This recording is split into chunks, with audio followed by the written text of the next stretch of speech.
당신의 건강을 플러스하는 시간 TV 홈닥터 더 나은 클리닉의 문을 열겠습니다. 네. 이 화창한 햇살에 어디론가 떠나고 싶은 계절이 왔어요. 봄이 왔습니다. 그래서인지 이 주변을 봐도 실내보다는 야외 활동을 즐기는 분이 부쩍 늘어난 것 같아요. 네. 아니, 토니아 씨는 좀 꽃놀이 다녀오셨나요? 네, 꽃이 뭐죠? 네. 도시락 싸두고 나가는 거 안 하셨나요? 죄송합니다. 저는 이제 좀 그런 감성은 네. 이제 많이 좀 네. 이별한 것 같아요. 아, 그래요? 네. 이럴 수가, 우리 오빠께서. 아니, 근데 사실 봄 되면은 안 나가기 조금 억울하잖아요. 날씨가 너무 좋고 막 예쁜 꽃도 있고 이런데 날씨가 좋아졌다고 갑자기 나가다 보니까 무릎 통증을 호소하시는 분들도 많다고 합니다. 그쵸. 이 삶의 질을 좌지우지한다고 해도 과언이 아닌 무릎 통증.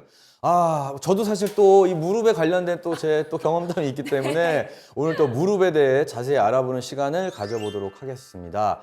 자, 우리의 무릎 건강을 책임져 주실 분입니다. 김태호 선생님, 어서 오세요. 안녕하세요. 안녕하세요.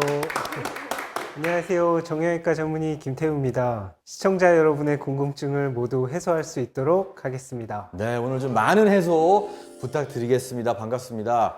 자, 더불어 오늘 TV 홈닥터 더 나은 클리닉에 아주 특별한 손님들도 오셨어요. 대한민국의 국보센터, 원주 산성을 지키는 핵심입니다. 원주 DB 프로미의 김종규 선수와 또 프로 데뷔 2년 만에 팀의 핵심 슈터로 성장. 자, 오늘보다 내일이 더 기대되는 원주 DB 프로미의 박인홍 선수입니다. 네, 어서 오세요. 안녕하세요. 먼저 이 6년 만에 아주 너무 행복하시겠어요. 정규리그 우승 소감을 또 안 들어볼 수가 없을 것 같은데요. 자, 우리 김종규 선수 소감 한마디 부탁드리겠습니다. 6년 만에 이제 우승을 했는데 일단은 너무 기분이 좋고 저도 이제 원주에 이제 제가 이적을 하고 나서 처음 우승하는 거여가지고 굉장히 기분이 좋습니다. 네. 아니, 우리 박인홍 선수는 또 2년 만에 우리 원주에 없어서는 안 될 존재가 됐잖아요. 최근에 그 프로농구 시상식에서 식스맨상까지 받으셨는데 수상 소감 한 번 더 부탁드려도 될까요? 이렇게 원주 DB에 입단하고 2년 만에 이렇게 큰 상을 받게 돼서 너무 영광이고요. 좋은 감독님 코치 만나고 또 옆에 있는 종규 형처럼 좋은 형들과 이렇게 농구했기 때문에 그런 상을 받을 수 있었던 것 같고 또 이 상을 발판 삼아서 더 좋은 선수로 성장하겠습니다. 네, 감사합니다. 말씀 멋있어요. 잘하시는데. 사실 농구하면 또 토니아는 빼놓을 수가 없거든요. 네? 제가 아무래도 진짜요? 이제 그 학창 시절 미국에서 이제 유학을 갔다 보니까 거기는 학교가 끝나면요 학교 농구밖에 없었어요. 그래서 매일 친구들이 모여가지고 함께 농구를 매일 뭐 하루에 3-4시간씩 했었는데 그 이상은 힘들더라고요. 네. 저도 한때는 어떤 농구 선수의 꿈을 가지고는 있었지만 작은 키 때문에 그 벽을 넘지 못하고 이렇게 이 자리에 대신 MC를 하게 되었습니다. 근데 우리 농구 선수분들 오시니까 꼭 스포츠 방송 같아요. 그러니까요. 아니, 키가 크시니까 지금 앉은 키 우리랑 너무 다르고 지금. 네. 어머. 지금 이제 네. 제 무릎 위로 테이블이 이제 아유. 제가 사실 농구 선수분들을 이렇게 직접 만나볼 기회가 많이 없어서 네. 진짜 키가 얼마나 차이가 나는지 궁금하더라고요. 일어나 볼까요? 저 일어나 봐도 되겠습니까? 예. 다 같이 한번 일어나볼까요? 오늘. 어머, 오빠. 잠깐만요. 오빠라고 부르고 싶은데 빨리 앉으세요. 네. 어머나. 이런 느낌이군요. 이거 빨리 앉아야겠다. 최용만 선수 네. 이후로 이렇게 큰 키 네. 차이를 처음 느껴보는 것 같습니다. 참. 네. 응애. 근데 우리 키가 선수 크시다. 되게 멋있네요, 근데. 네. 저렇게 농구 옷만 입다가 사복 입으신 게 더 멋있는 것 같은데, 사실 우리 농구 선수 하면은 뭐 걷기, 뛰기, 점프 하다 보니까는 무릎 진짜 많이 쓰잖아요. 맞아요. 오늘 그래서 두 분을 모셨거든요. 네. 저는 사실 무릎 이제 주제인지 모르고 이제 왔는데 뭔가 이제 무릎 주제라고 하길래 그래서 저를 이제 초대하신 건가 이제 이런 생각이 들 정도로 지금 무릎 부상에 지금 시달리고 있습니다. 진짜요? 아까도 주사 맞고 오셨다고. 네. 아이고. 김태호 선생님한테요. 바로 주사 맞고 오신 거네요. 어떻게 좀 효과가 있는 것 같으세요? 이제 아무래도 이제 효과를 기대하고 지금 이제 계속 치료하는 중이고 선생님께서 워낙 이제 잘 해주셔가지고 점점 이제 호전되고 있는 상황입니다. 아무래도 우리 선생님께서 정말 대단하신 분은 맞는 것 같습니다. 왜냐하면 이 무릎 같은 경우는 농구 선수에게 굉장히 생명 같은 예, 존재이기 때문에 그만큼 또 믿음이 가득하다는 게 아닐까 네, 그런 말씀을 드리고 싶고 오늘 정말 잘 모셨다라는 생각이 드는 것 같습니다. 우리 박인호 선수 오늘 방송 어떻게 또 각오도 들어봐야 될 것 같은데요? 네, 저도 이게 원래 무릎이 괜찮았었는데 요 최근 며칠간 좀 무릎이 조금 아파가지고 오늘 또 마침 이렇게 좋은 자리가 돼서 또 오늘 궁금증 잘 해결하고 가겠습니다. 이능이는 무릎이 아프면 안 될 나이에 무릎이. 네, 그래요? 네? 나이요? 근데 저도 뭐 사실 저도 아무래도 저도 막 어렸을 때부터 춤을 계속 오래 췄다 보니까 20대 중후반쯤에 네, 무릎 통증이 좀 심하게 와서 네, 간단한 이렇게 시술도 받긴 했거든요. 예, 그래서 또 나이랑 관계없이 또 무릎이 또 통증이 있을 수 있기 때문에 오늘 두 분 네. 대본에 없는 질문 궁금하신 거 네. 다 여쭤보셔도 될 것 네. 같습니다. 네. 네. 자, 오늘 두 분께 이 시간이 좀 더더욱 도움이 됐으면 좋겠다는 생각이 들고요. 자, 그럼 본격적으로 무릎에 대해서 얘기를 나눠보도록 하겠습니다. 이 뭐 무릎이라고 해도 사실 관련된 그 질환이 한두 가지가 아니잖아요. 네. 선생님, 이 무릎의 대표적인 질환을 꼽자면 어떤 게 있을까요? 뭐 질환이나 외상으로 나눌 수가 있겠는데요. 무릎을 안정시켜주는 여러 구조물이 있지 않습니까? 예를 들어서 반월상 연골판, 뭐 전후방 십자인대, 내외측 측부인대 이런 것들이 있는데 이런 것들의 손상부터 시작하는 뭐 외상들이 있겠고 결국에는 이런 것들이 연골을 무릎을 보호해주는 역할을 해주는데 그 보호해주는 작용이 약해지면서 생기는 관절염, 퇴행성 관절염, 뭐 외상성 관절염 이렇게 크게 나눠볼 수 있겠습니다. 생각보다 종류가 많네요. 그 연령대별로 무릎 질환이 좀 어떻게 좀 나뉠 수 있을까요? 일단 젊은 층들은 사실은 그 관절염보다는 아무래도 외상 관련된 통증이 많겠고요. 예를 들어서 반월상 연골판이 찢어지는 경우는 어떻게 보면은 젊은 사람들이 많겠지만 닳는 경우도 많거든요. 그리고 전방 십자인대가 끊어졌다는 젊은 층이겠지만 변성이 와요. 나이 드신 분들은. 그래서 끊어진 거와 거의 비슷한 증상이 생기기도 하고 결국에는 마지막은 대부분은 퇴행성 관절염으로 기결되는 것 같습니다. 그렇군요. 나이대별로 조금씩 다르네요. 근데 저도 사실은 그냥 막 평소에 집안일하고 이러다 보면 무릎에서 뚝 소리가 나기도 하고 일어날 때 무릎이 꽉 아프기도 해요. 근데 이게 무릎 질환이라고 볼 수 있는 통증에는 어떤 게 있어요? 소리만 나는 경우는 사실은 이거를 병이라고 저희들이 간주하지 않습니다. 왜냐하면 소리 나는 거를 없앨 필요는 없기 때문에. 다만 통증이 있으면서 소리가 나는 경우다라 그러면은 저한테 빨리 찾아오셔야 되는 거예요. 그러면 만약에 무릎에서 소리가 안 나고 무릎을 들면서 하는 소리는 어떻게 되는 건가요? 네. 근데 그런 증상이 매번 일어난다라 그러면은 뭐 병적인 거겠지만 대부분 뭐 잠깐 오고 다음 주나 뭐 그 다음번에는 안 일어나는 경우가 더 많지 않습니까? 그럴 때는 뭐 인대라든지 그런데 어디 부딪히거나 윤활이 잘 안 돼서 스트레칭을 덜 해서 스트레칭을 함으로써 뭐 호전이 된다라 그러면은 뭐 굳이 의료기관을 찾지 않아도 되는 것 같습니다. 아, 그렇군요. 아무래도 이제 40대가 좀 지나면서 아유 이렇게 일어나는 분들이 아무래도 이제 많아지게 되는데 자, 근데 이게 또 알고 보면 부위도 다르고 또 원인도 다 다르다고 하는데요. 자, 그래서 오늘은 연령별로 대표적인 무릎 질환들을 차근차근 알아보도록 하겠습니다. 자, 가장 먼저 젊은이들에게 빈번하게 발생하는 무릎 질환에 대해 화면으로 준비해 봤거든요. 자, 만나보시죠. 뜨거운 코트를 가르며 너에게 가고 있어 우리 함께한 맹세 위에 모든 걸 걸 수 있어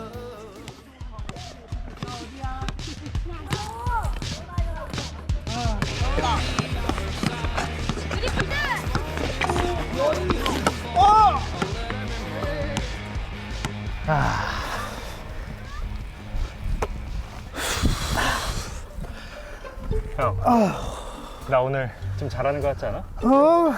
아니야. 에헤이, 또 질투한다 또. 야, 너 말이 나와서 그런데 어떻게 형이랑 하는데 한 번을 안 지냐? 야, 형이랑 할 때 좀 봐주는 맛도 있어야지. 너무 열심히 하지 마. 나도 이기고 싶은 걸 어떡해. 아이, 그리고 뭘 목숨을 걸고 해. 형이 그 정도는 아니지.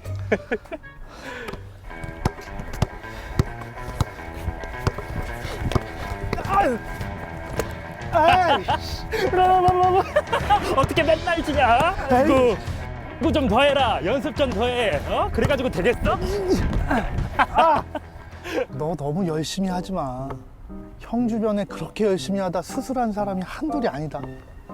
형, 이 스포츠를 하는데 열심히 안 하면 그건 죄야. 열심히 하는 건 죄가 아니라고.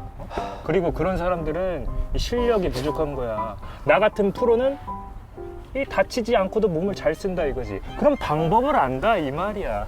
아휴, 이것도 쓰러져 봐야 정신을 차리지. 참, 입만 살아갖고는, 어휴. 아, 됐고.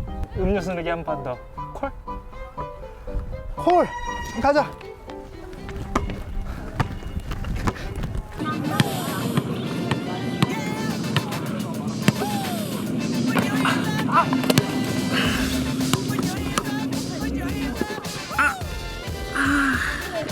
야, 괜찮아?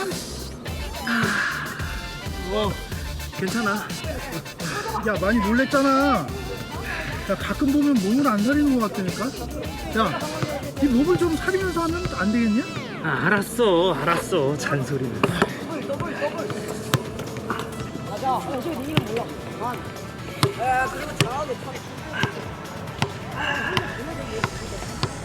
야, 너 안 될 것 같은데?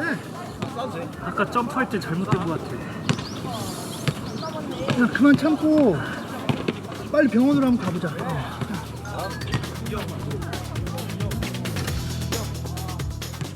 아, 이 왼손은 거들 뿐. 네, 작년이었죠. 뭐 농구를 또 주제로 한 만화 영화에 인기에 힘입어 농구를 또 즐기시는 분들이 네, 굉장히 많이 또 늘어나고 있는 추세인데 사실 농구 즐기는 건 너무 좋죠. 저희 남편도 농구 진짜 좋아하거든요. 근데 자기가 농구 선수인 줄 알더라고요. 아니 박인호 선수, 김종규 선수 아닌데 막 무리해서 하다가 다치고 이런 경우 너무 많은 것 같아요. 근데 그 남자들의 그 본능이 있어요. 격해지고 싶은 본능과 막 자기가 정말 무슨 10대인 마냥 3, 40대인데도 불구하고 이제 열정 때문에 막 그러는 게 있는데 자 그렇게 격한 운동 뒤 호소하는 무릎 통증 수많은 또 무릎 질환 가운데 어떤 질환이 가장 의심스러운가요, 선생님? 지금 보신 경우에 있어서는 반월상 연골판 파열이 의심됩니다. 만약 이런 갑작 그 외상 후에 생기는 무릎 통증의 경우에 제일 많은 게 반월상 연골판 파열이고요. 이거랑 좀 감별해야 되는 게 십자인대 파열이 있어요. 근데 십자인대 파열 같은 경우에는 십자인대에는 혈관이 있거든요. 큰 혈관이 있기 때문에 파열되면 그 순간부터 부어요. 그래서 대부분 그날 농구를 끝내요. 그리고 집에 쩔뚝쩔뚝 되면서 가게 되고요. 그날 밤이나 다음날 많이 부어 있을 거예요. 그러면은 사실은 전방 십자인대 파열을 가장 의심하게 되고요. 아신 것 같은데요. 그리고 해보셨나봐요. 예, 반월상 연골이 파열돼 있기 때문에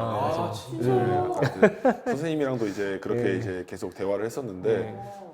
반월상 연골판이 파열돼 있다 보니까 아무래도 이제 물도 좀 많이 차고 또 이제 그걸로 인해서 다른 이제 부종들도 좀 많이 생기고 그러다 보니까 좀 이제 불편한 부분들이 되게 많거든요.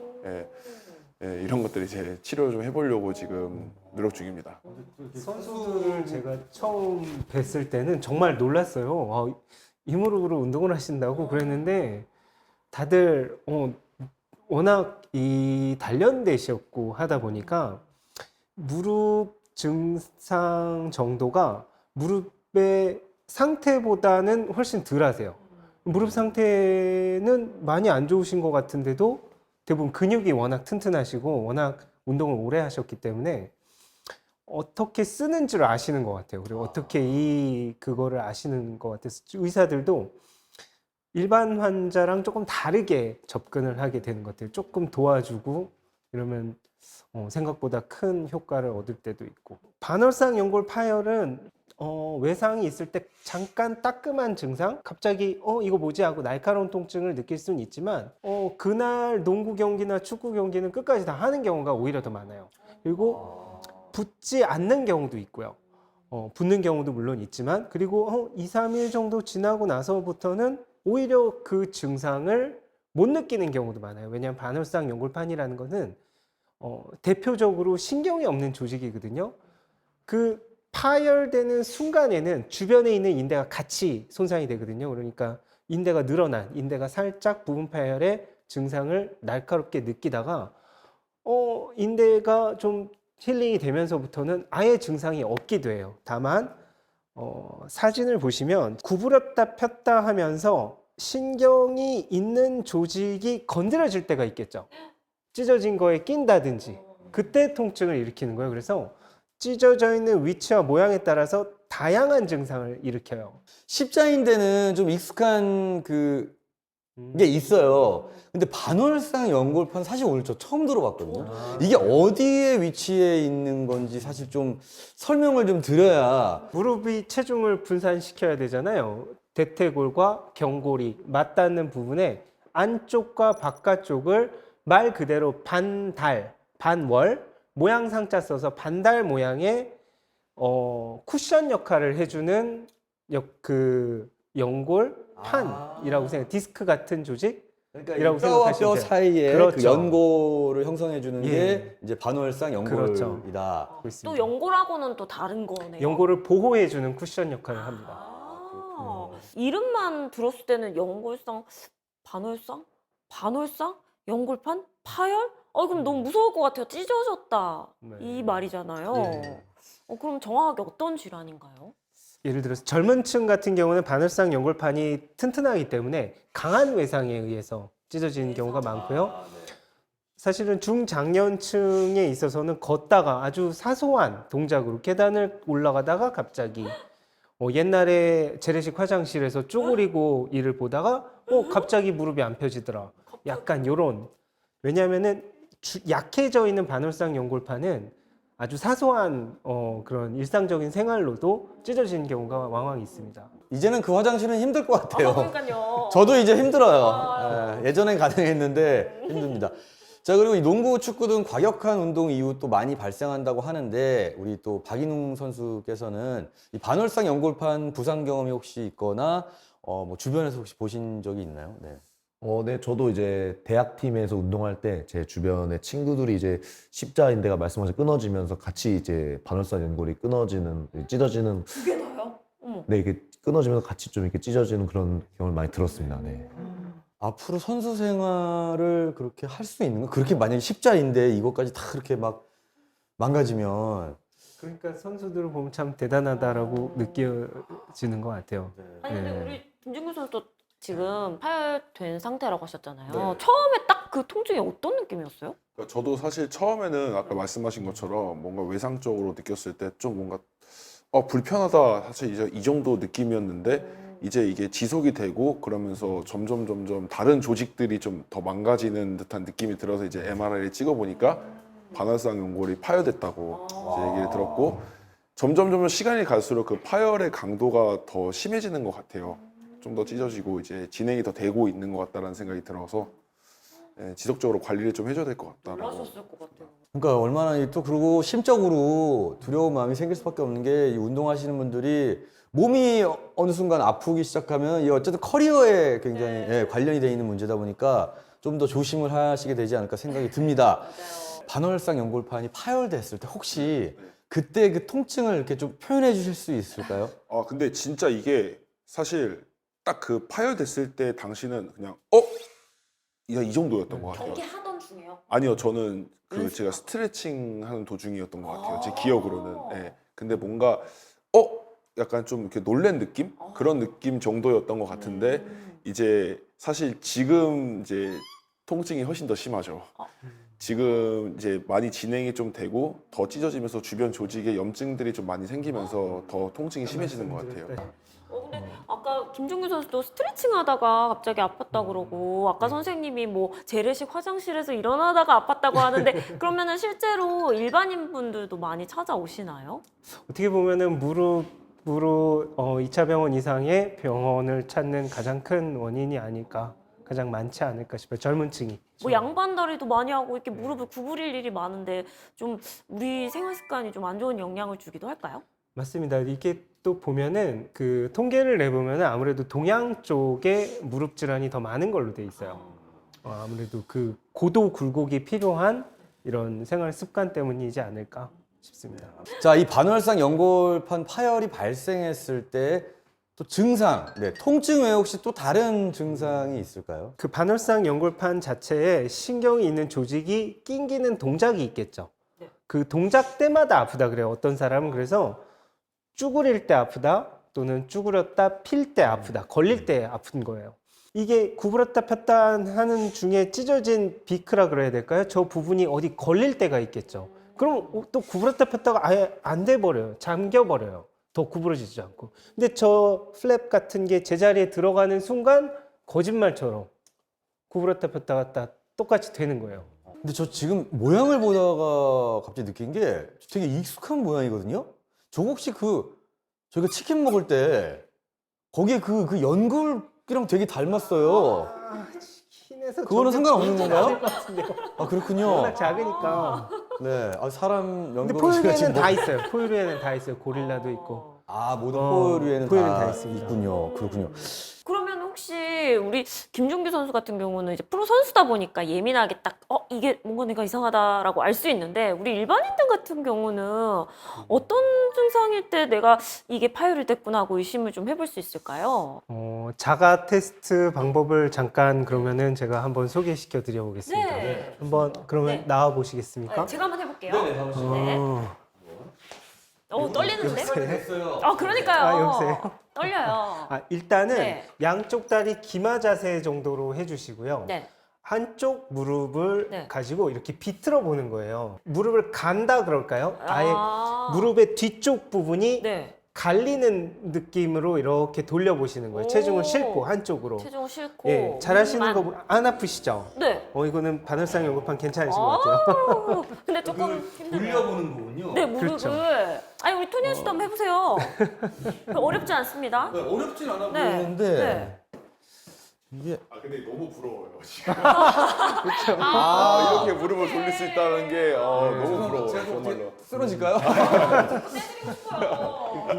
김하자 한쪽 하고 무릎으로 예, 예. 네, 이렇게 해서 이걸 돌려보는 거예요. 하는 거죠? 그렇죠, 그렇죠. 오, 잘하시는데요?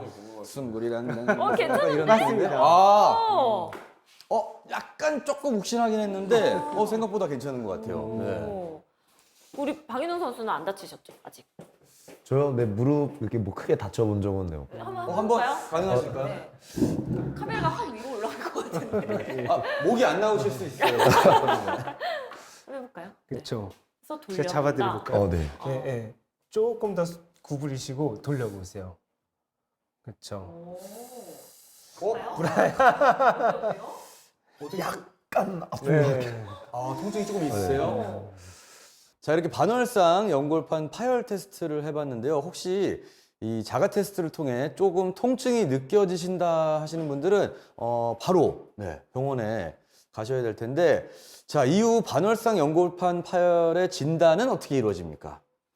사실 반월상 연골판이라는 저 인대 자체가 그 단순 엑스레이상으로는 보이진 않아요. 그래서 저희가 이학적 검사 만져보고 환자분 얘기를 들어보고 이게 강하게 의심된다라 그러면은 자기공명 영상 검사 MRI라고 네, 부르는 검사를 시행하게 됩니다. 만약에 뭐 괜찮아지겠지 계속 이러다가 치료 시기를 놓쳤어요. 그럼 어떻게 되나요? 적절한 치료 시기를 놓치면 일단은 반월상 연골판이 보호하고 있는 연골 손상이 진행할 수 있습니다. 그런 경우에는 남들보다 퇴행성 관절염이 조금 빨리 올 수 있는 그런 상태가 될 수도 있습니다.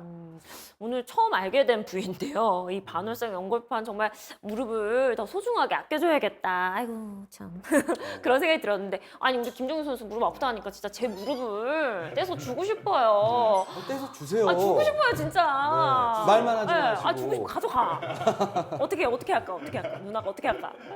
아니 근데 두 분은 평소에 무릎 관리는 좀 어떻게 하시는 편이세요? 저 같은 경우는 시즌 때는 아무래도 이제 좀 미리 나가가지고 이제 스트레칭이라든가 준비 운동들을 좀 이제 좀 철저하게 이제 하는 편이고, 운동이 끝난 후에는 이제 아이싱을 또 이제 철저하게 이제 하는 편으로서 이제 관리를 좀 많이 했던 것 같아요. 그리고 정말 아플 때마다 이제 김태수 선생님 찾아가가지고 이제 주사 치료, 약물 치료도 좀 이제 꾸준히 받으면서 그렇게 치료했던 것 같습니다. 아, 맞아요. 운동, 스포츠 끝나고 나서 이렇게 아이싱 하는 거를 저희도 TV에서도 많이 보잖아요. 왜 투수분들 이렇게 어깨에도 대시고, 맞아요. 농구선수분들 이렇게 무릎에도 대시는 게, 아, 그게 꼭 해줘야 되는 거군요. 뭔가 아이스를 해야만 무릎이 이제 덜 상하는 듯한 느낌이 들어가지고 아, 심리적인 효과도 좀 있는. 예, 심리적인 효과도 좀 있는 것 같아요. 예. 우리 박인웅 선수는 어떻게 관리하세요? 네, 저도 이게 운동 끝나면 이렇게 얼음을 꼭 좀 대려고 하고요. 이렇게 시즌 중에 이렇게 웨이트 트레이닝 같은 거 할 때 하체 운동도 꾸준히 하고 그 중간중간 무릎 보강 운동도 많이 하는 편입니다. 자, 김태호 선생님 뭐 어떤가요? 이 김종규 그리고 또 박인웅 선수의 반월상 연골판 관리 점수. 네, 궁금합니다. 자, 100점 만점에 지금 몇 점일까요? 개인적으로 저는 1000점 주고 싶습니다. 야, 두 분 다. 진짜요? 너무나 애쓰시는 거 알고 있고 아찔아찔합니다. 사실 의사로서는 이렇게 선수들 경기하는 거 보면 아찔아찔한데 야, 너무나 잘해주고 있구나. 야, 이렇게 운동선수가 되기 위해서는 정말 마지막 한 방울까지 갈아 넣으시는 게 보여서 1000점, 뭐 만점 줘도 아깝지 않다 생각합니다. 네, 꼭 오늘 만점 받으셨는데 꼭 회복하셔가지고 진짜. 네, 내년에도 건강하게 선수 생활 또 하셨으면 좋겠다는 네, 생각이 많이 듭니다. 나으셨으면 좋겠어요. 자, 이 반월상 연골판 파열이 또 운동을 좋아하는 젊은 남성들에게 많이 발생한다면 또 20대의 젊은 연령부터 중년 여성에 이르기까지 이 연령과 또 성별 상관없이 발생하는 무릎 질환도 있다고 하는데요. 자, 우리의 무릎을 위협하는 그 통증의 이유는 무엇인지 먼저 건강 사연으로 만나보시죠.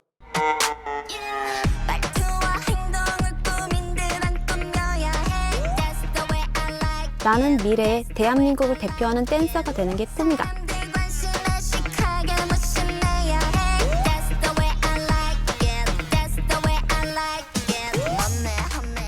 비록 지금 나에게 허락된 무대는 집 앞 공원이 다지만 언젠가 저 사람들과 꼭 한 무대에 오를 거다. 이런 동작을 어떻게 생각했지? 한번 해볼까?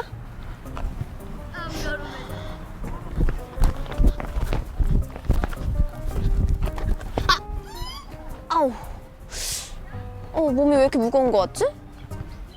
아, 최근에 약속 좀 많긴 했는데 그래도 별로 막진 않았는데 몸에 살이 쪘나? 살을 빼야 되나? 무릎이 좀 아픈데?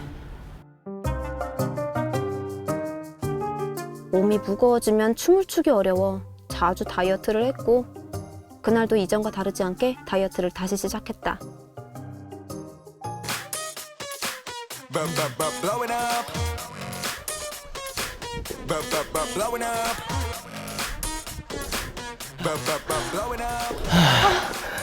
야, 너 너무 격하게 하는 거 아니야? 그러다가 무릎 나간다. 내가 너냐? 다 조심하면서 하고 있는 거야. 걱정은. 난 분명히 얘기했다. 너 무릎 아프다 어쩐다 하는 소리 하기만 해봐 아주 그냥. 알겠다고. 잔소리 할 거면 그냥 가. 그러다 큰 코 다치지. 아이고 참.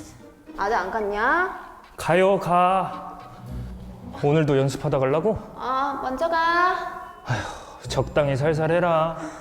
잘 좀 가. 네, 갑니다. 해볼까?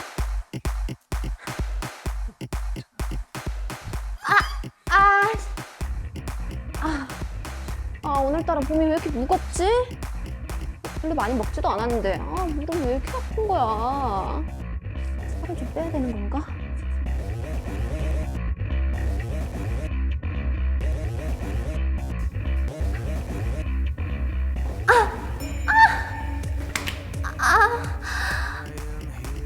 왜 그러지?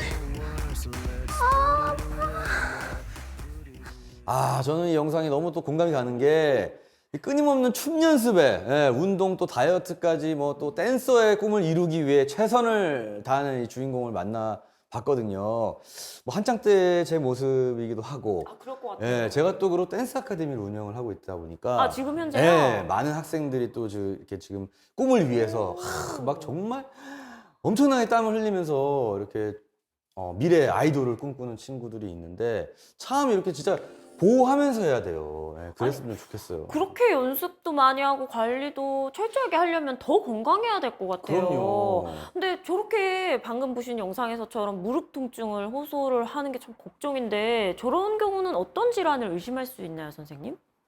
지금 본 환자 같은 경우에 있어서는 연골연화증이라는 병을 의심해 볼 수 있습니다. 사실 이 연골연화증이라는 병은 무릎 앞쪽의 통증을 특징으로 하는 특별한 세대에서 좀 많이 나타났던 그런 병인데요. 무릎 슬개골과 대퇴골 사이에 문제로 인한 통증의 총칭 정도로 볼 수 있습니다. 그래서 우리 토니안 씨 뭐 댄스 아카데미 하신다 그랬는데 네. 무릎 아프다고 진단서 써갖고 오는 애들 보면은 이게 많이 써 있을 수도 있어요. 네, 그거는 이제 사실 뭐 보고 싶지 않죠. 네, 안 봤으면 좋겠고 최대한 이제 아이들이다 보니까 좀 건강하게 잘 좀 관리해서 춤을 췄으면 좋겠는데 이 무릎 연골 연화증으로 고통받는 아이돌들, 네, 특히 여자 아이돌들 가운데 무릎 연골 연화증이 많다고. 네. 네. 근데 저도 좀 그쪽이었던 것 같아요. 실제로 저기, 그런 네. 통증이 있으셨어요? 네, 그래가지고 저도 이제 시술을 받아서 그때는 거의 그러니까 겨울 되면 너무 시리고 막 그런. 네. 그리고 이제 움직일 때마다 통증이. 몇 살 때요? 그때가 이제 20대 27 정도 됐었던 것 같아요. 근데 이제 얘기를 하시는 게 저희도 이제 앉았다 일어났다 이런 이제 반복적인 춤을 매일 8시간씩 막 반복하다 보니까 연골이 이제 다르면서 이제 약간 뼈끼리 이렇게 부딪히게 되면서 그 통증 때문에 시술을 받았었는데 참 쉽지 않아요. 지금은 괜찮으세요? 지금요? 네. 지금은 그냥 온몸이 아파서요. 무릎이 아픈 건지 허리가 아픈 건지 잘 왔다 갔다 합니다. 제가 듣기로는 또 연골이 굉장히 얇다고 들었거든요. 혹시 어느 정도인지 아세요? 저는 일단 도가니탕 많이 먹거든요. 아, 도가니 나갔다 뭐 이런 말 하잖아요. 그 도가니 보면 약간 조금 한 요만큼 2, 3cm 정도 되지 않을까요? 2, 3cm. 아닌가? 네. 선생님 맞나요? 사람의 연골은 뭐 나이별로 좀 차이가 있겠지만 대개는 한 3에서 5mm 정도 젊은 층에서는 밀이요? 3에서 5mm 정도 두꺼울 때 그 정도가 되고요. 중년층에서는 이게 3mm 정도로 좀 줄어들고 근데 노년층이 돼도 그렇게 많이 줄어들진 않아요. 2.8mm, 9mm 정도. 오히려 젊었을 때에서 중년층으로 되면서 더 많이 퇴화가 되는 경향이 있어요. 그래서 이런 결과를 보면은 아직 사람의 뭐 디스크나 근골격계는 적어도 아직 8, 90세까지 살 준비가 아직 안 된 것 같은 느낌이에요. 아직 몸은 준비가 완벽히 된 건 아니군요. 좀 더 진화가 필요하다. 그런 것 같아요. 자, 그래서 지금 선생님이 3mm 얘기하셨는데요. 사실 3mm 하면 저희가 3cm는 이렇게 좀 대충 손가락으로 이렇게 볼 수가 있는데 3mm 어느 정도인지 제가 한번 주변에서 찾아봤습니다. 진짜요? 네. 자, 여러분 깜짝 놀라실 거예요. 자, 3mm가 바로 요 껌 두께. 풍선껌? 네. 어머 너무 얇은데요? 두꺼운 생각보다? 풍선껌 정도 생각하시면 될 것 같아요. 요만큼이 저희의 연골이고요.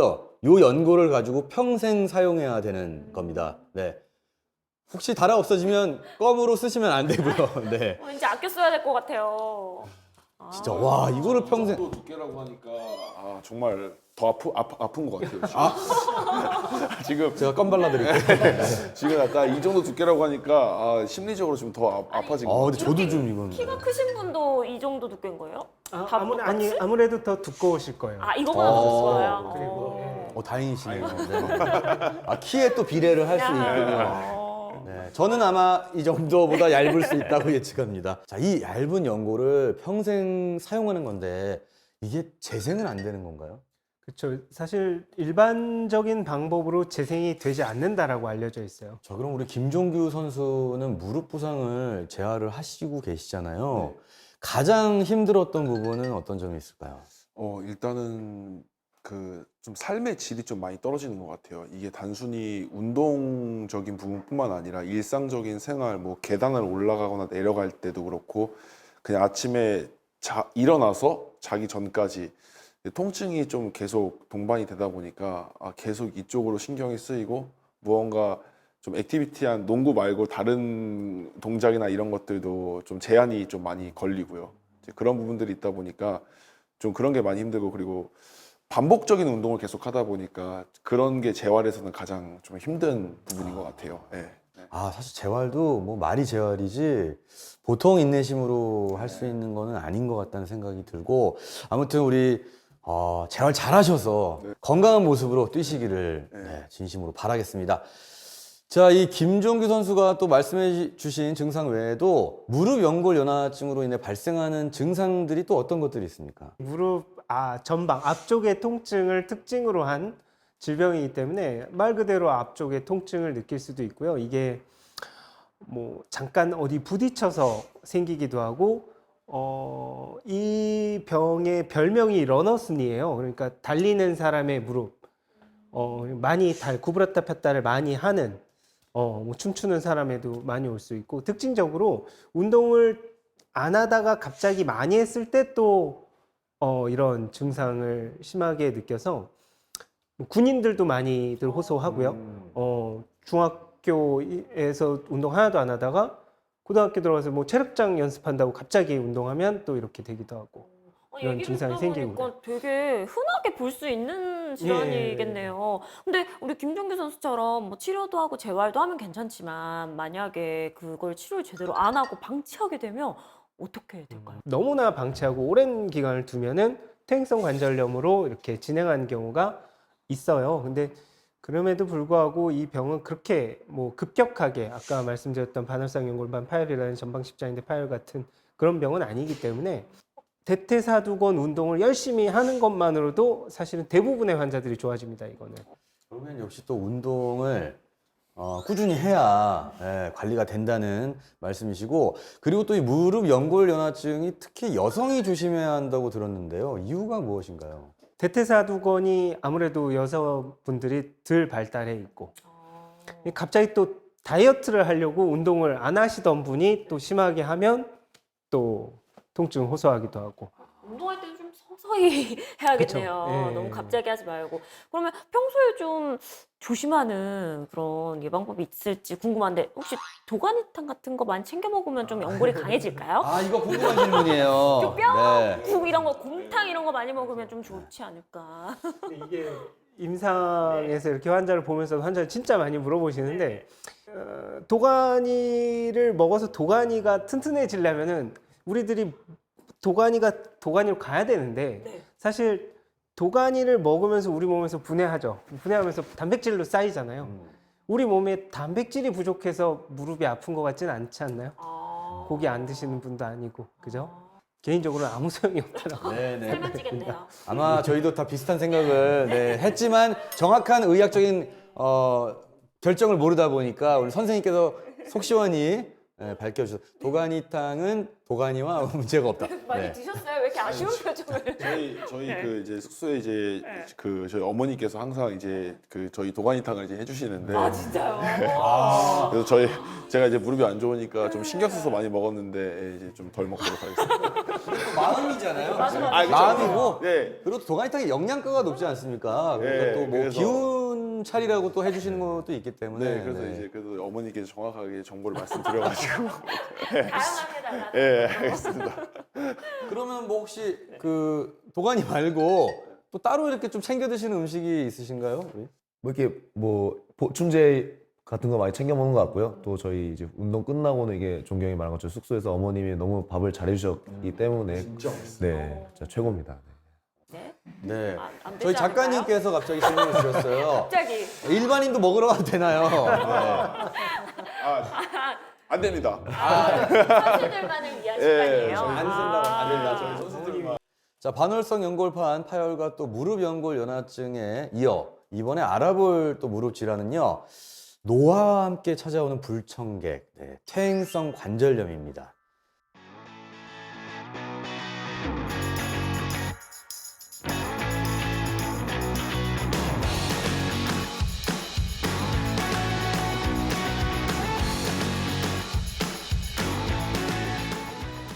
폐월 앞에 장사 없다. 그런 말이 있잖아요. 그 말이 딱 맞는 것 같아서 사실 좀 부쩍 슬퍼지기도 하는데 퇴행성 관절염, 노화로 인해 발생하는 거죠? 그렇죠. 기본적으로 노화와 강한 연관관계가 있습니다. 근데 그렇다고 뭐 실질적으로 뭐 시간, 크로노적인 에이지만을 원한 그 관련이 있는 건 아니고요. 어떻게 썼냐에 따라서 얼마나 뭐 혹사시켰는지 잘 쉬었는지에 따라서 노화의 정도는 다 다를 수가 있겠죠. 근데 퇴행성 관절염이라는 말 자체는 좀 많이 들어서 친숙하거든요. 그만큼 좀 찾는 환자분들도 많으실 것 같아요. 이게 65세 이상의 80%가 관절염이 있으시다고 돼 있으니까 그 이상에서는 뭐 대부분의 노년층에서 관절염이 있다라고 봐야겠죠. 이게 많은 분들이 은퇴 뒤에 뭐 여행도 다니고 또 친구들과 맛집도 다니고 뭐 이런 일상을 꿈꾸실 텐데 이 관절염이 만약에 생기면 그런 일상이 어렵지 않나요, 선생님? 그렇죠. 일단 걸을 때 통증을 좀 느끼게 돼요. 그것도 체중을 실을 때 아프기 때문에 평지를 걸을 때보다 특히 또 내리막길 때 많이 불편해 하시고요. 그래서 대부분 관절염으로 좀 고생하시는 분들은 어디 움직이기 전에 먼저 동선을 생각하세요. 저기 내리막길 가면 안 되니까 뭐 돌아간다든지 이런 식으로. 그리고 또 무리해서 걷다 보면 이게 기본적으로 퇴행성 관절염이라는 게 연골이 깎여서 생긴 거거든요. 연골이 탈락하고 그 연골이나 뼈 가루가 그러면 또 이제 생기거든요. 무릎 관절 입장에서는 없던 게 생기는 거니까요. 그 뼈 조각이나 연골 조각들을 잡아먹으려고 그래요. 그게 염증 반응이거든요. 그래서 이름도 관절염이라는 말을 붙이고 많이 걷게 되면은 어르신들이 붓는다 그래요. 좀 퇴행성 관절염을 좀 예방도 하고 치료도 하셔서 많은 분들이 진짜 은퇴 후에 마음껏 놀러 다니셨으면 좋겠는데 우리 김종규, 박인웅 선수는 사실 은퇴하시려면 아직 많이 남긴 했지만 혹시 은퇴하면 뭐 가고 싶은 곳이라든지 하고 싶은 시키시려고 하시는 거 아니죠. 지금 은퇴 얘기가 나온 김에 한번 궁금해서 여쭤보고 싶어요. 저 같은 경우에는 뭐 특별히 뭐 은퇴 후에 여행을 이렇게 생각해 본 건 아니지만 좀 국내 여행을 좀 다녀보고 싶어요. 항상 이제 원정을 이제 시합을 하러 갔기 때문에 그곳에 이제 뭐 맛집이라든가 그곳의 경치를 본다기보다는 항상 긴장된 마음 속에서 시합을 준비를 했기 때문에 다시 그곳으로 가서 그곳에 좀 뭔가 이제 경치나 맛집을 좀 찾아다녀 보고 싶습니다. 의외로 어떻게 보면 좀 오프 시즌 때는 이렇게 여행도 좀 자주 다니시고 그러실 것 같은데 그럴 좀 시간이 많이 없으신 것 같아요. 물론 그럴 시간이 있지만 사실 이제 뭐 인웅이 나이라면은 제가 그럴 시간에 뭐 여행도 다니겠지만 저 같은 경우에는 떨리시길래 이제 하루라도 더 네. 운동을 하려면 그 시간을 잘 이용해서 재활 훈련을 또 해야 된다라고 생각을 하기 때문에 그게 어디라도 다칠까 봐 걱정돼서 많이 못 놀 것 같아요. 그렇죠. 네. 왜냐면은 이제 저 같은 경우에는 이제 어느 정도 그래도 좀 이제 은퇴가 그렇게 네. 많이 남지는 않은 상황이어가지고 좀 관리를 좀 잘 해야 된다고 생각을 합니다. 네. 우리 박인웅 선수 아직 많이 남았지만 네, 저는 개인적으로 이제 선수 인생을 잘 마무리한다면 제가 개인적으로 유럽에 대한 로망이 좀 커서 유럽을 한번 좀 돌아다녀 보고 싶어요. 그럼 만약에 이제 뛰시다가 유럽 리그에서 갑자기 러브콜이 들어왔다. 네, 이 피지컬적으로 너무 차이가 나서 러브콜 올지 모르겠는데. 뭐 혹시 모르죠, 그거는. 네. DB를 배신하겠다는. 아니요, 그러니까 말씀을 잘 하셔야 됩니다. 네. 뭐 다른 데서 로브콜이 오면 아니요. 먼저 뼈를 묻어야죠. 다시 얘기해.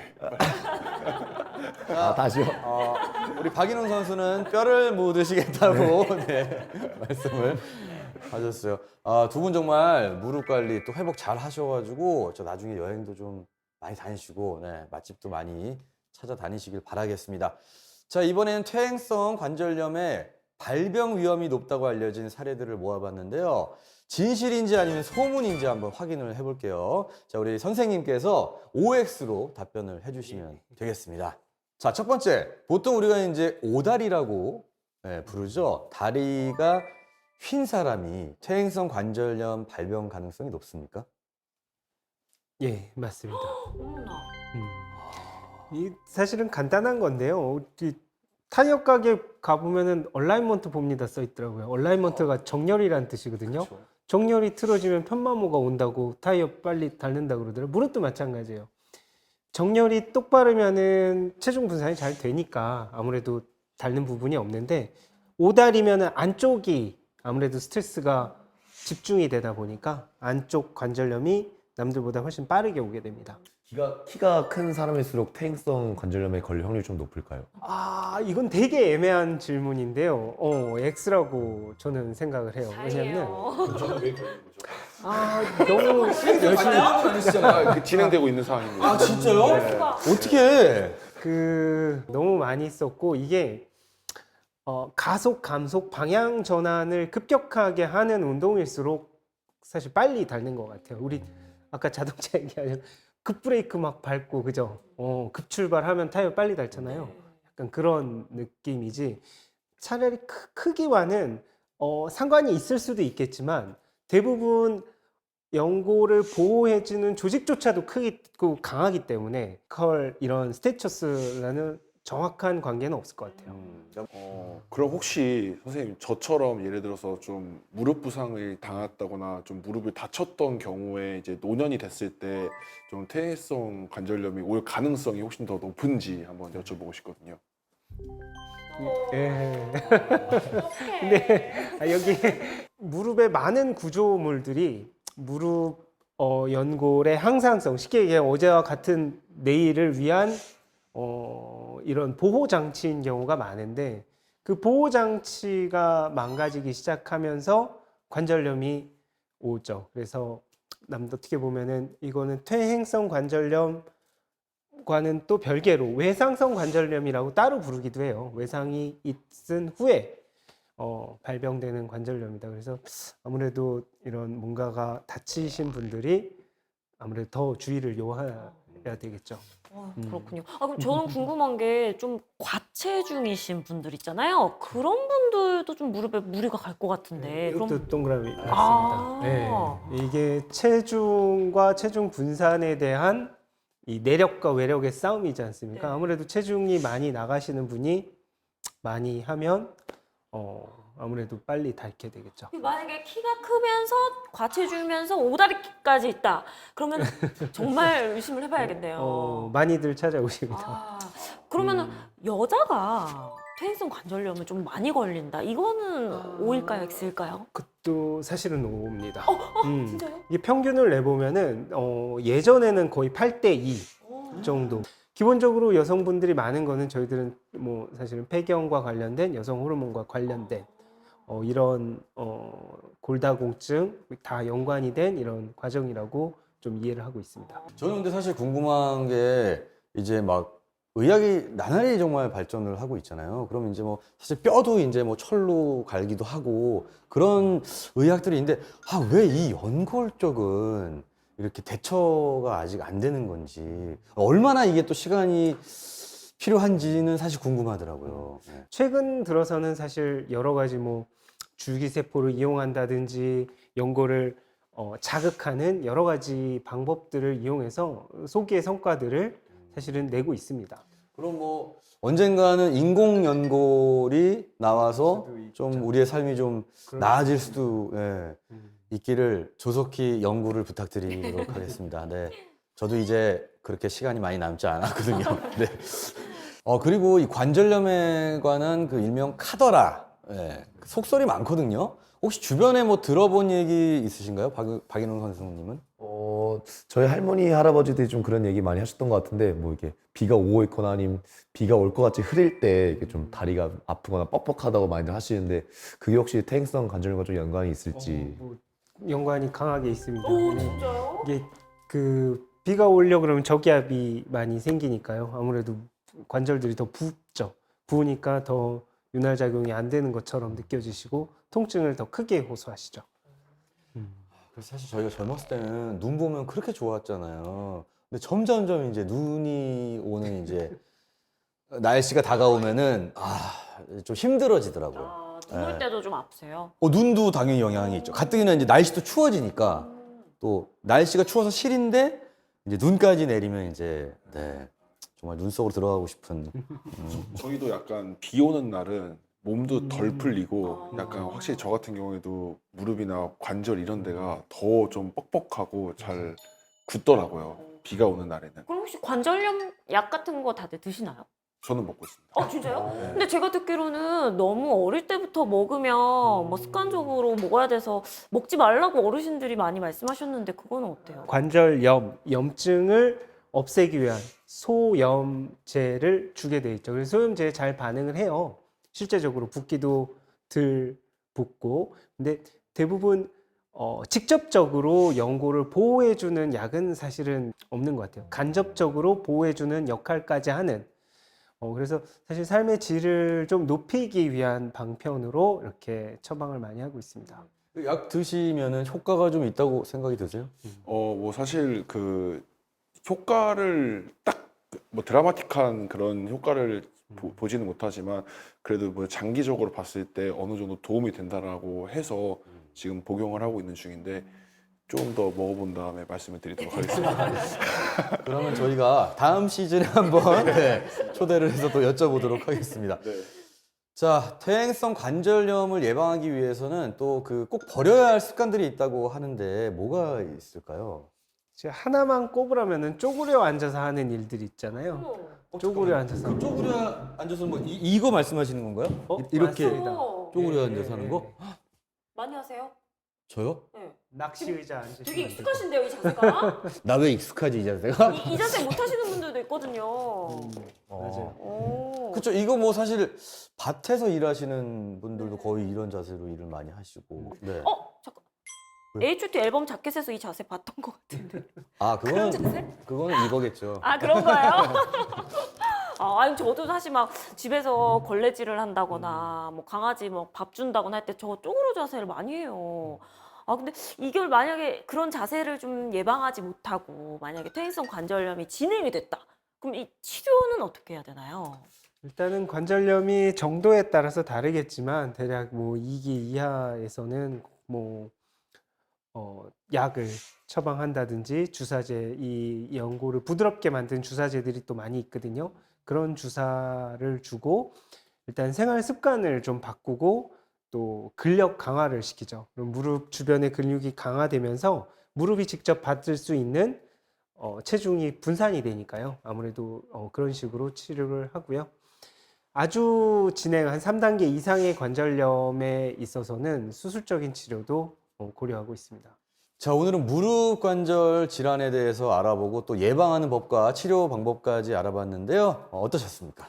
일단 선생님이 너무 자료 준비에 설명에 너무 꼼꼼하게 해주셔서 좀 약간 속이 시원했고, 저도 사실은 좀 무릎에 대해서 좀 오만하지 않았나. 앞으로 좀 무릎을 아껴 써야겠다. 이런 생각을 해봤습니다. 맞아요. 우리 김종규 선수가 왜 이렇게 또 신뢰와 믿음을 가지고 이렇게 선생님과 함께 치료를 하고 있는지 또 이유를 알 수 있었던 것 같고요. 이 건강은 잃기 전에 지켜야겠다는 그런 또 진리. 다시금 떠올려보는 시간이었던 것 같습니다. 자, 오늘 함께 해주신 스페셜 게스트 또 김종규, 박인웅 선수 소감도 궁금합니다. 네, 제가 이제 무릎 부상을 이제 앓다 보니까 아무래도 이제 이 시간이 저한테는 굉장히 유익하고 또 좋았던 시간이었던 것 같은데 오늘 이렇게 선생님께서 되게 이렇게 다시 한번 자세히 알려주셔가지고 많이 배워갔고 그리고 이제 이렇게 배운 만큼 또 제가 준비 잘 해가지고 또 무릎 부상이 언제 있었냐라는 듯한 그런 좋은 모습들을 코트장 안에서 보여드리도록 하겠습니다. 네. 네, 꼭 진짜 꼭 성공하시길 바라겠습니다. 네, 저희 역시 이런 뜻깊은 자리에 초대해서 너무 감사하고요. 이렇게 너무 선생님께 너무 잘 알려주셔서 앞으로 있을 시즌 부상 없이 잘 소화해서 또 팬분들의 기대에 부응할 수 있는 최고의 선수로 성장하겠습니다. 감사합니다. 근데 말씀 너무 잘하세요. 근데 진짜 우리 박 선수님은 아직 좀 많이 젊으시잖아요. 그러니까 지금부터 관리를 하셔야 또 오랜 시간 커리어를 유지하실 수 있기 때문에 꼭 잘하시길 바라겠습니다. 네. 많이 아파요. 자, 그러면 두 선수의 앞으로 또 좋은 모습 기대하도록 하겠고요. 또 오늘 마지막으로 고생해주신 김태호 선생님, 또 우리 시청자 여러분들께 한마디 부탁드리겠습니다. 무릎 건강에는 왕도가 없는 것 같습니다. 건강한 생활 습관과 적당한 운동만이 무릎의 건강을 지키는 일이라는 것 기억하시고 더 건강해지시길 바라겠습니다. 자, 오늘보다 더 건강한 데이를 꿈꾸는 TV 홈닥터 더 나은 클리닉. 자, 저희가 준비한 시간은 여기까지고요. 다음 주 이 시간에 더 건강하고 재밌고 유익한 이야기로 인사드리도록 하겠습니다. 네, 다음 주에 만나요.